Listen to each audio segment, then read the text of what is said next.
Okay, so mga gusto pong magpahula sa akin ng libre, just follow me on Facebook page, Bono Magus PH na may blue check po. Ayan, yun lang pong may blue check. Mag-ingat po sa mga ibang Bono Magus PH na gumagaya sa akin, gumagaya sa Facebook page ko.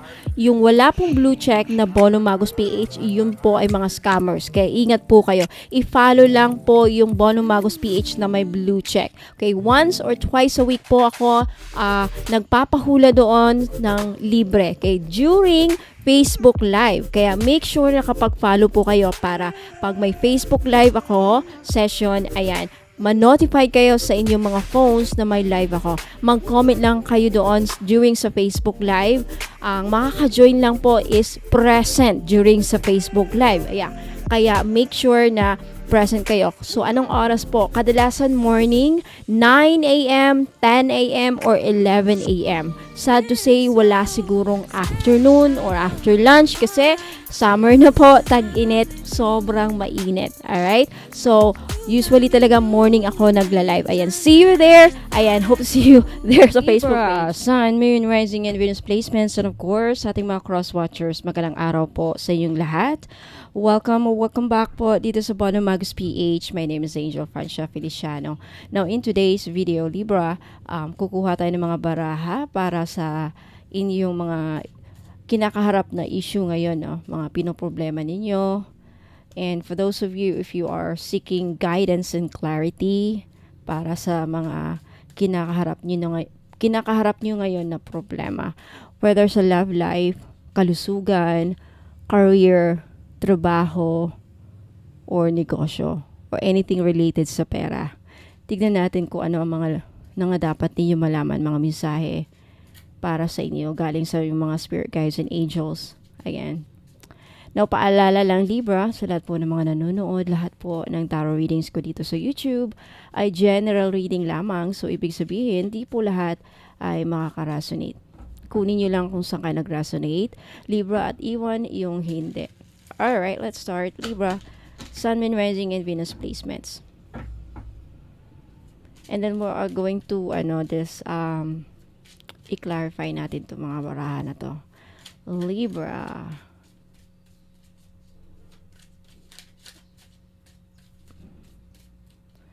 First card, Libra, you have Peace, Archangel Azrael.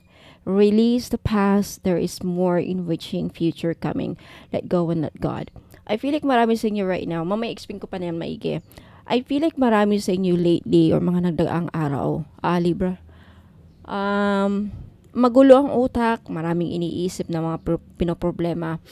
I think in-encourage ka ngayon ni Archangel Azrael na let them go. Release those thoughts, mga bumabagabag sa inyong isipan, because there is more enriching future na nakalaan para sa inyo. May nakalaan para sa inyo na dapat ninyong mas pagtuunan ng pansin. So, let go and let God. Or maybe, Libra, this has been your motto all along. You've let go and you've let God. Wow.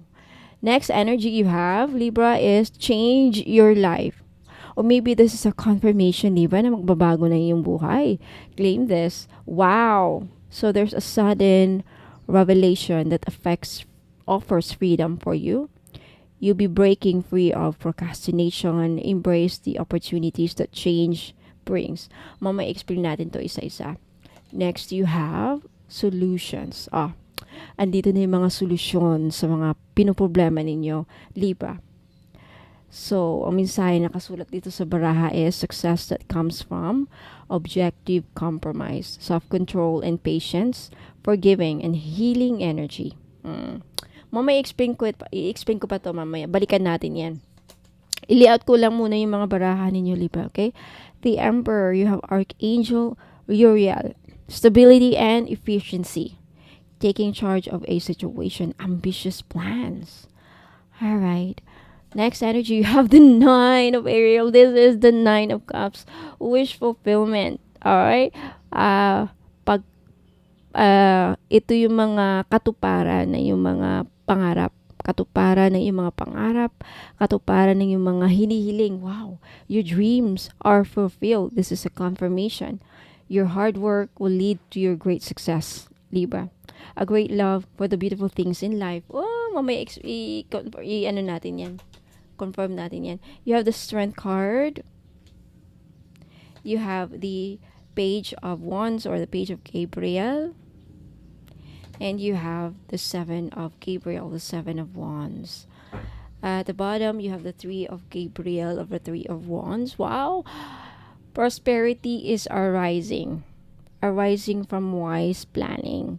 To take the next step, optimistic plans that turn out as expected. So there's something about your plans that magsasucceed. Whatever you've been planning, Libra, regarding sa yung plan, mga plano, there's a big possibility na you will succeed if you know how, if you just continue on, kailangan maging wise ka sa mga hakbang mo. Alright? Now, let's verify this, mga baraha, to get more picture, to get more clarity. This is for Libra, Spirit Guides and Angels. Libra, Sun, Moon, Rising, and Venus placements.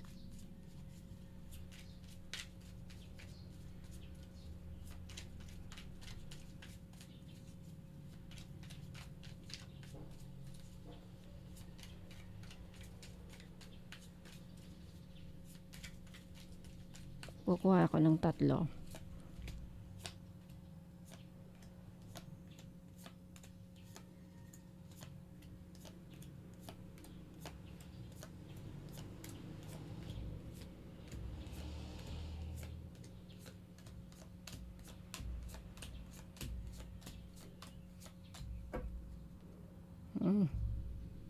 Okay. Let's start with your Peace card. So, especially sa mga Libra natin yun, you have the Justice, verified by the Justice card. The Peace card is verified with the Justice. So, ibig sabihin, I feel like marami sa inyo in the past or recently, Libra, may kinakaharap na kaso, posibleng naghahanap kayo ng hustisya. And I think marami sa inyo siguro hanggang ngayon hindi mapayapa. Okay, sinasabi ni Archangel Azrael na meron kang dapat pagtuunan ng pansin sa mga sa hinaharap, Libra.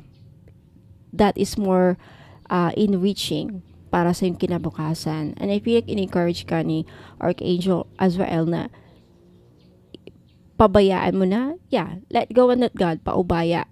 With the Justice, I feel like marami sa inyo, Libra, ngayon, possibly sa work, sa relationship even, or sa anumang aspeto ng buhay ninyo. Could be in your relationship, love life, sa community, mga kaibigan mo, kapitbahay, wherever you are, kung saan man kayo ngayon.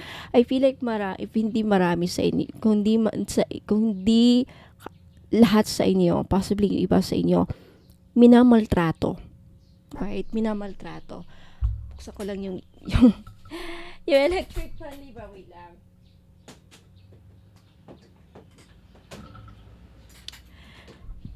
Minamaltrato. If ever minamaltrato kayo, iniudyok kayo ni Archangel Azrael na pabayaan nyo na lang, hayaan niyo, let go nyo na lang and let God. Kasi merong biyayang nakaabang sa inyo.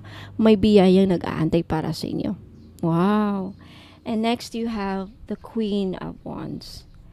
I feel like yung iba sa inyo naman, for others of you, Libra, there is also this energy that you are still galit sa mga tao. And understandable, right? Your feelings are validated, right? So, you have the right to be angry. Maybe talagang na walang hiya ka siguro. Sobra-sobra ang ginawa siguro lang pangluloko sa'yo. Na-scam kayo, isa kayo sa mga na-scam, nabudol, whatever. Yung mga taong may atraso sa inyo, right? Hindi pa rin siguro kayo hanggang ngayon. Mahirap pa rin para sa inyo ang siguro patawarin or, yun nga, Queen of Wands, nagpupuos pa rin sa galit. And you have the King of Swords talaga. King of Swords and the Libra. Marami sa inyo ang naghahanap ng hustisya talaga, Libra. Galit kayo, At still right now, King of Swords is also, the King of Swords energy is someone who's nag-iisip din eh. Nag-iisip paano makagante. Because Queen of Wands is an energy of fire, galit, aggressive. And the Libra the Libra card this is an energy of justice. I think marami sa iyo ang humihingi ng hustisya. And you will get that justice. Pero ipaubayan nyo lang kay Archangel Azrael para makuha nyo yung hustisya. And the justice that you will receive, instead na I think may kapalit. If you let go and let God, ang magiging kapalit is a more enriching future. So, may sa hinaharap, Libra. If ikaw, isa ka sa mga naghahanap ng hustisya. Right? Yung nabanggit ko kanina, I think may nakalaan para sa iyo na reward. Parang kumbaga, pakonsuelo sa iyo. I wouldn't say kung pakonsuelo, but sort of like kapalit sa mga pinagdaanan ninyong pasakit, pagdurusa, pang-aalipusta sa inyo, pangluloko, whatever, like injustice that naranasan niyo sa ibang tao or from, I don't know, kung saan yun man to naranasan. Right? So next, let's move on with the Change Your Life, Archangel Chamuel. A sudden revelation that offers freedom. Ooh, Ace of Wands, financial freedom. Yeah, definitely. Look at this. You have the Ace of Wands. So the Change Your Life is clarified by the Ace of Wands, the Queen of Pentacles, and the Eight of Pentacles. This is financial freedom that will change your life, Libra. Possibly due to a new creativity surge. Ano yung Ace of Wands kasi is a new passion, a new endeavor, a new creative passion, a new project, bagong pinagkakaabalahan ninyo na related sa pera. Something na inaalagaan ninyo with the Queen of Pentacles, and something na halos talagang Eight of Pentacles pinagpapaguran ninyo. Dugot pawis, pinagpapaguran ninyo. Pinag-uukulan talaga niyo ng tawag nito, araw at gabi kayo. Like, this is hard work eh. Yung pinagpupursigihan ninyo talaga. Pinagtatrabahuan ninyo ng maigi and inaalagaan at the same time. I see hard work here. I see hard work and perseverance. Ito yung pagpupursige at pagkukumayod. Pinagpapaguran ninyo ng talaga. It will change your life. So, and also you will receive a revelation. Ano yung mga revelation? May marireveal sa'yo. Meron kang makukuhang siguro awakening. This would lead to your freedom. Especially sa mga Libra natin dyan na for how many years, how many months nang nagdurusa, nagsastruggle sa finances, nagsastruggle sa mga, naghihirap sa pera. Right? So, yeah, you will break free of procrastination. And for those of you, Libra, na ano yung procrastination? Yung mga delays, yung hindi makagalaw, hindi makausad, dahil nga walang pera, hindi walang puhunan. So, the message here, the advice is embrace these opportunities that will bring a lot of great changes in your life. Possibly, talagang definitely financial freedom. Wow! Congratulations, Libra. Wow, ang ganda ng mga baraha. Next energy, Libra, you have the solutions. Success that comes. The solutions is clarified by the Ten of Wands. What a coincidence. The Ten of Wands is all about pagod and stress, burdens, no responsibilities. Queen of Cups and the Four of Pentacles. It's also about money. Four of Pentacles, kapos sa pera, nahirapang mag-budget. Especially Queen of Cups, pagdating sa pamilya, no? Family matters. Pagkain sa araw-araw. Pamasahe. Everyday expenses. Household expenses. Ulam. Mahalang mga bilihin. Paano na yung kakainin natin? Anong kakainin natin? So, you will be given solutions. Mabibigyan ka ng pagkakataon, ni Archangel Zadkiel na masolusyonan ang mga pinoproblema ninyo sa kahirapan. Ten of Wands, kahirapan, stress sa pera, stress sa problema sa pamamahay. Especially, Libra, if you are a mother. Because the Queen of Cups is, ito yung mother, no? Housewife.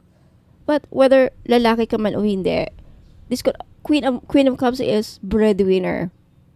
Siya yung matatawag natin na breadwinner, but it's all about Queen of Cups. Ito yung kasi yung the Queen of Cups is someone who's a motherly care, ito na energy. So this talks about family matters. Ano nang kakainin ng mga anak ko? Ano na yung saan ako hahanap ng pambaon sa school, pamasahe. Wow, mabibigyan ka ng solusyon. Mabibigyan ka ng pagkakataon na ma-resolve yung mga pinoproblema ninyo. And you have that success that comes from objective compromise. So, objective compromise, ito yung makakaisip ka ng paraan talaga na masolusyonan mo ang mga pinoproblema ninyo. Self-control and patience, forgiving and healing energy. Ayan. So definitely this talks about solutions sa mga pinoproblema niyo sa pagbabudget sa pera. Nahirapan, especially sa mga parents natin dyan, whether ano ka man, babae or lalaki. Nahihirapan. Especially Libra, if you're a Libra man nanonood, ikaw ay lalaki na Libra, and then your wife, I think your wife mabibigyan ng pagkakataon na makaisip ng magandang paraan na masolusyonan ang mga problema sa, yun na nga, pagbabudget sa pera. You know, responsibilidad, mga responsibilidad sa bahay, let's just say that, magagawan nyo ng solusyon yan. Claim it! I love your reading. Alright, let's move on, Libra. Next, do you have the Emperor clarified by the Nine of Cups, Ten of Cups, and the Wheel of Fortune? Look at this! Wait lang, oh my God, I cannot take this energy. Okay, ulitin ko ha. Nine of Cups. The Emperor is clarified by the Nine of Cups, the Ten of Cups, and the Wheel of Fortune. Libra. This just only one. This only means one thing. Aangat ka sa buhay, because the Emperor is the energy of status. Wow. Wait lang, Libra. So again, Libra, with the Emperor, you have the Nine of Cups. Alam naman natin na ang Nine of Cups this is all about wish fulfillment, happiness, and overflowing of accomplishment. Sorry. Okay. So, Nine of Cups, wish fulfillment. So, for those of you, Libra, nangangarap na possibly ma-promote sa trabaho, this is it. Because the Emperor is also about leveling up Pag-angat. So, this could be promotion. This could be also pag-angat sa estado ng buhay. I think isa yan sa mga pinangarap mo with the Nine of Cups. And you have the Ten of Cups. You will be blessed. The Ten of Cups is all about blessings, and it's all about family. I think for a lot of you, Libra, if you nahihirapan kang i-control ang situation ninyo, living situation ninyo sa marriage life or sa family, because the Ten of Cups, this energy is also about family matters, marriage, life, family. Whether you are in the first family or basta family, I feel like pagkakaroon ng pagbabago, which is really good. Especially if dati nawalan ka ng control. Hindi mo makontrol ang mga nangyayari within your family. For those of you Libra na makaka-resonate lang ha. If you are searching, if you are looking to find ways paano ko to mananavigate, paano ko to makokontrol, paano ko to madadala, paano ko to aayusin ang family namin maayos. This could also be that you will learn how to be confident enough na ang the Emperor kasi, the Emperor energy is someone who's very capable kasi. So magkakaroon ka na, mabibigyan ka ng kakayahan na ma-resolve maayos ang mga anything problema sa family. And you have the Wheel of Fortune. This really talks about pag-angat, pagbabago ng status sa buhay ninyo. So, it could only mean one thing, stability in your life. Especially for those of you, Libra, na matagal nang hangad na umangat sa buhay. Stability and efficiency. Taking charge of a situation talaga. And there's something about your plans. Especially sa mga Libra natin dyan na mataas, medyo very high ang standards or very malaki ang ambition. Right? There's no wrong with being ambitious. Too ambitious. And I think the Wheel of Fortune is also swerte to eh. So, mabibigyan ka ng swerte kung saan yung swerte na yan, isa yan sa magiging tulay o isa yan sa magiging susi na kayo ay aangat sa buhay. Wow, Libra, ano kaya to? I love your reading, Libra. I love it. I love your reading. Congratulations. Next, you have talking about the Nine of Cups, the Nine of Ariel. So the message here again is your dreams are fulfilled. Hard work leads to great success. A love for beautiful things in life is clarified by the Eight of Cups, the Hangman, and the King of Wands.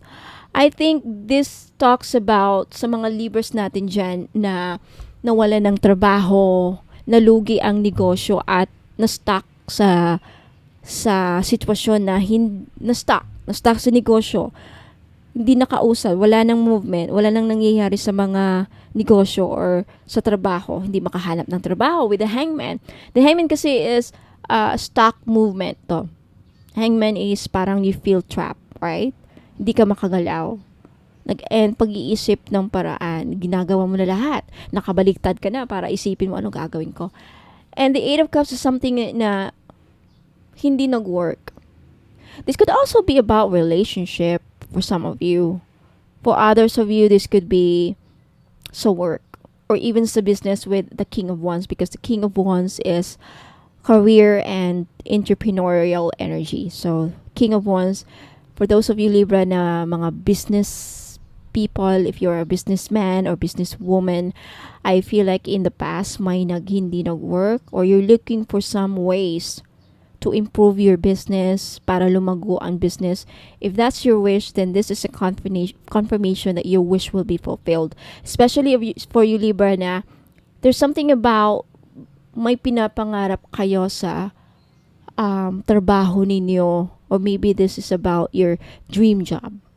If isa sa mga wish ninyo is makuha ang dream job, then this is a confirmation. If isa sa mga wish ninyo if isa sa mga pangarap ninyo is mag-work yung mga negosyo ninyo, this time talagang mag-work na, or umasenso na, or sana lumago ang negosyo ko, o yung mga pinagkakabalahan niyo. Kasi King of Wands is energy ko, you're creating something, you're doing something. Okay? It will work. Kung ano man yan. Wow! Hard work is the key. So, tuloy mo lang yung mga pagpupursige ninyo. Pagkukumayad, Libra. Libra, next you have the Strength card with Archangel Ariel. Strength and grace through kindness, self-confidence, and forgiveness. Clarified by the Page of Swords, the Emperor, and the Nine of Pentacles. So, ito yung sitwasyon kung saan possibly Libra merong argument, may away na nangyari related sa pera. Nine of Pentacles. If there's someone in your life, Libra, either ikaw to or someone in your life na ginastos ang pera mo without your consent, without your knowing with the Page of Swords, hindi mo alam eh. Hindi ka nabigyan ng impormasyon. Hindi ka sinabihan na, kumbaga with the Emperor, minamanipulate ka pa. And I feel like for a lot of you, you took all the strength to understand them. You took all the strength. Nilakasan mo ang loob mo na intindihin.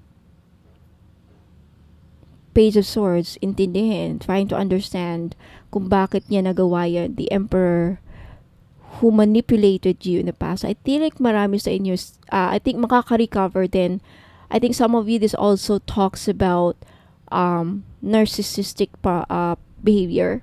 I think there's someone in your life possibly an Aries na someone na binubuli ka, someone, ano, alam mo, pick up ko, Libra, is sinusumbatan ka. Right? Sinusumbat na sa'yo yung mga nag-asa sa'yo.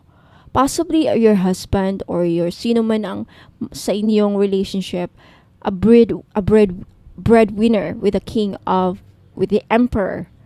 Siya yung nagpapakain. Siya yung gumagastos sa lahat. I think there's so maka-resonate lang ha. This could be your husband, this could be your brother, this could be someone na nasa ibang bansa na nagpapadala sa'yo ng allowance. I think forgiveness or something about dapat mong patawarin kung ano man mga hindi magagandang nasabi sa inyo, Libra. Itong tao na to. Page of Swords kasi is communication or pag there's something about words na sinabi. I really feel like sinusumbatan ka. And for some of you, this is someone has been going, mahilig tong manumbat, and I feel like right now, perhaps na-trigger ang yung trauma.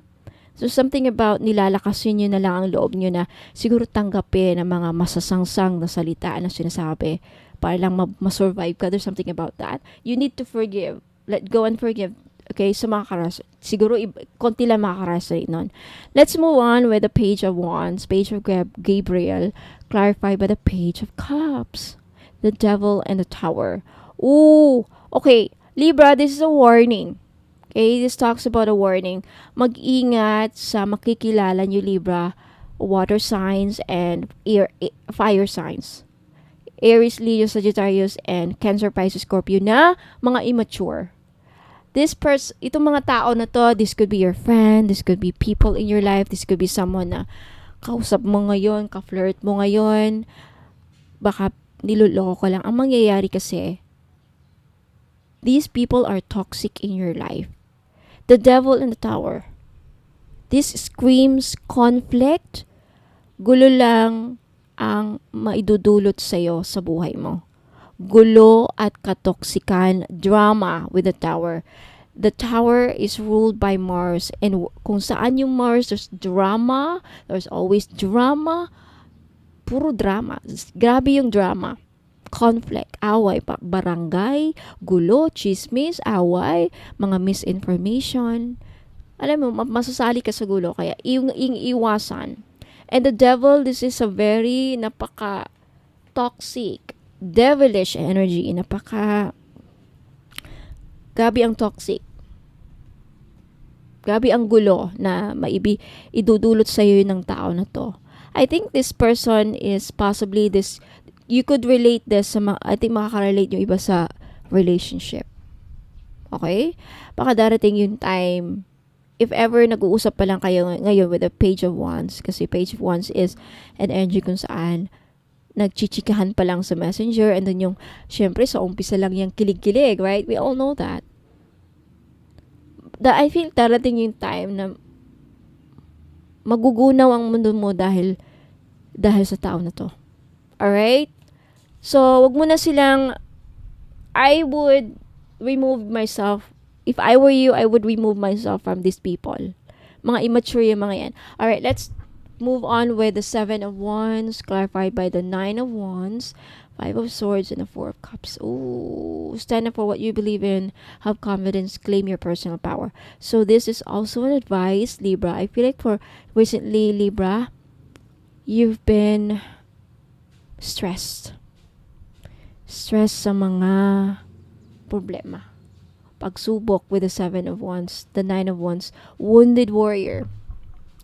Wounded warrior is someone na daming pinagdaanan, daming pagsubok, daming problema, stress, ang daming stress. At sinamahan pa ng 5 of Swords. Conflict, gulo. 5 of Swords, away, misunderstanding.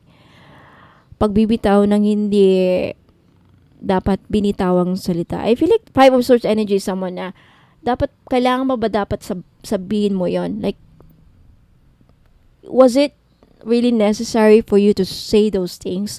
O baka sa'yo sinabi yung mga dapat na hindi dapat na sinabi? Like, hindi mo na kailangan sabihin yun. Like, hindi mo na dapat sinabi yon. Like, the words, kasi hindi mo na mababawi kung ano man mga binitawan mong salita sa tao.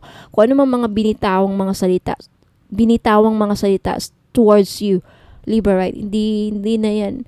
It will have emotional, emotional pain. Ang Five of Swords is the same with, pangbubuli to eh. Ito yung mga taong para sa kanila, hindi sila nag-iisip. Ito yung mga tao, ito yung energy kung saan mga tao, hindi nila iniisip yung mga sinasabi nila o binibitawan nilang salita. Hindi nila na-realize na nakakasakit sila ng dami. The thing about words, parang knife yan eh. It will cut through deep into our soul. Hindi mo na yung mababawi. Once nasabi mo yan, tatatak yan sa utak ng tao at it will leave emotional trauma and pain.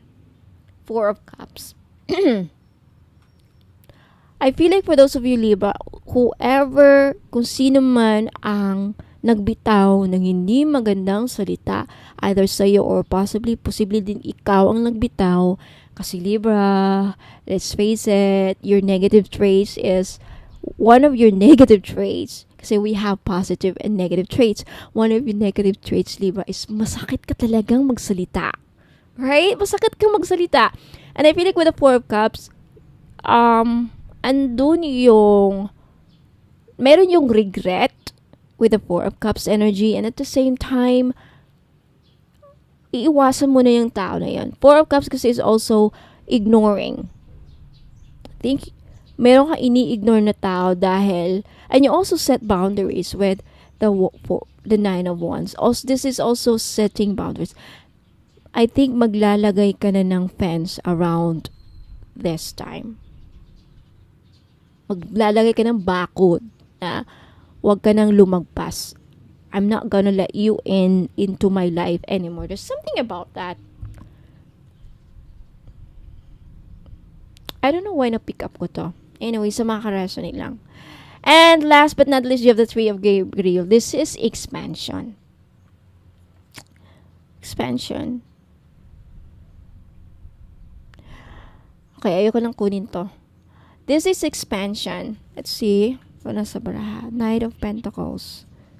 Two of Pentacles. Six of Pentacles. This is expansion related sa money. Related sa money. Especially, okay, Libra.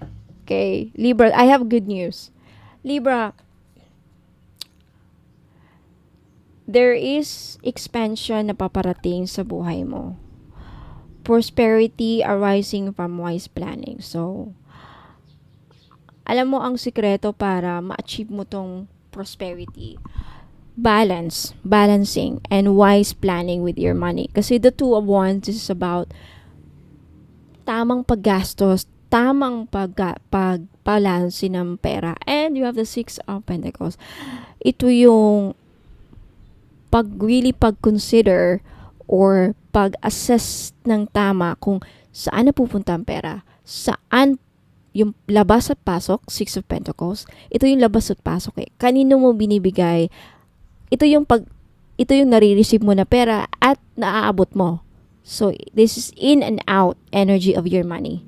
And the Knight of Pentacles is an energy kung saan this is pag-manage ng kaperahan mo ng mabuti. So, this is an advice. The Three of Wands, if you want to achieve expansion, paglago, either sa negosyo, paglago sa pera, because this is all related to money, manage your finances very well. Kasi, alam mo, Libra, alam naman natin, it's no secret and it's the truth na kahit gaano pa tayo kayaman, kung hindi natin, kahit, alam mo nga eh, yung mga millionaire, may mga lotto winners na bumalik sa pagka-pobre, bumalik sa pagkalugmo kasi hindi nila na-manage yung perang na panalunan nila sa lotto. I tell you, it's true. It's a true story. Nanalo ng milyon-milyon sa Mindanao. Bili dito, bili. Hindi inisip yung paano ko po ito paparamin? Kasi ang pera nawawala eh. Kasi meron kang paggagastusan, mas nagastos mo yan. Six of Pentacles. Saan ba napupunta ang pera mo? Meron nga pumapasok. Pero yung pagpasok ng pera, walang kasiguraduhan yun na forever ang flow of money mo all unlimited, right? We all know that. Baka darating yung time talaga na mauubusan ka ng income. So manage your finances well. I think you will be given a chance na magkaroon ng expansion sa finances mo, which is you will. If you want to maintain this prosperity and expansion, you have to manage your money very wisely and well. Okay? So, Libra, Sun, Moon, Rising, and Venus placement, yan po ang mga lumabas sa baraha. Let me know if nag-resonate sa inyo. Let me know if nagustuhan ninyo ang reading by liking this video. And huwag kalimutang mag-follow sa akin sa Facebook page, Bono Magus PH, na may blue check if gusto niyo magpahula ng libre. Okay? During FB Live. Now, if you want to claim the energies, the good energies, mga magagandang nabanggit ko dito, Libra, okay, just leave a comment down below. Okay, maraming salamat, Libra. Hope to see you again next time. Ingat po and God bless.